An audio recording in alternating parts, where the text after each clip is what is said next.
మనం నమ్ముకున్నటువంటి దేవుడు పక్షపాతి కాదు అని చెప్పి మనం విశ్వసిస్తాం. ఎందుకంటే పక్షపాతి కాని దేవుణ్ణి మనం నమ్ముకున్నాం కదా.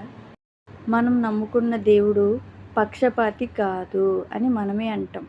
అది బైబిల్లో ఉన్నటువంటి కొన్ని ఆధారాలను బట్టి మరి దేవుణ్ణి గూర్చి మనం ఈ విధంగా చెప్పుకోగలుగుతున్నాం. మేము నమ్ముకున్న దేవుడు పక్షపాతి కాదు అంటాం. అలాంటి దేవుణ్ణి నమ్ముకున్నప్పుడు మరి ఆ దేవుణ్ణి కలిగి ఉన్న మనలో కూడా పక్షపాతం అనేది ఉండకూడదు కదండి. కానీ ఈరోజు పక్షపాతం లేని వాళ్ళు ఎవరైనా ఉన్నారా అంటే ప్రతి మనిషిలోనూ పక్షపాత బుద్ధి అనేది ఖచ్చితంగా ఉంటుంది. మరి నమ్ముకున్న దేవుడు పక్షపాతి కాదు అన్నప్పుడు నమ్ముకున్న మనం కూడా అలాంటి లక్షణాలు కలిగి ఉండాలి. కానీ మన ఇష్టాల ప్రకారంగా మనకు నచ్చిన వాళ్ళను మనం అభిమానించడం, నచ్చని వాళ్ళకి త్రోసిపుచ్చి వేయడం అనేది చేస్తూ ఉంటాం. మనకు నచ్చిన వాళ్ళకి అవకాశాలు, నచ్చని వాళ్ళకి ఏ అవకాశాలు లేకుండా అడ్డుపడుతూ ఉంటాం. మరి ఇలాంటి పక్షపాత ధోరణి లోకంలో ఉన్నవారికి ఉండొచ్చు, కానీ క్రైస్తవ్యంలో ఉన్న మనకు ఉండకూడదండి. ఎందుకంటే మన దేవుడు పక్షపాతి కాదు అని ఎన్నో బైబిల్లోని ఆధారాలు మనకు ఉంటాయి.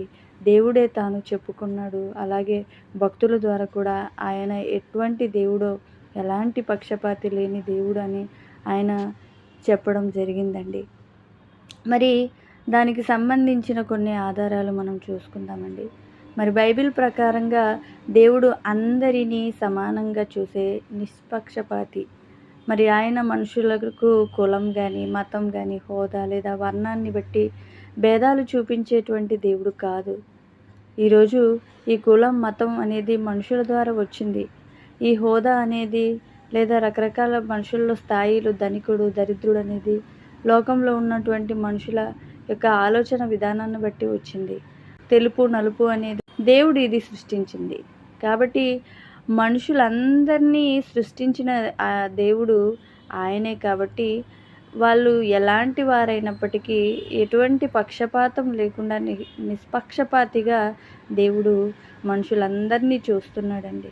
అందుకే మంచివారి మీద, చెడ్డవారి మీద ఆయన వర్షాన్ని కురిపిస్తున్నాడు, వాళ్ళ యొక్క జీవితాన్ని కొనసాగింపజేస్తున్నాడు అంటే దేవుడు పక్షపాతం కలిగిన వాడు కాదు కాబట్టే. మరి అలాంటి పక్షపాతి కాదు అని అనడానికి కొన్ని బైబిల్ వచనాలు మనం చూస్తే అపోస్తుల కార్యములు 10వ అధ్యాయము 34లో అప్పుడు పేతురు నోరు తెరిచి దేవుడు పక్షపాతి కాడని నేను నిజముగా గ్రహించి ఉన్నాను అని చెప్పాడు. ఆయన పక్షపాతం చూపడు అని చెప్పి ఇక్కడ మాట్లాడుతున్నాడు.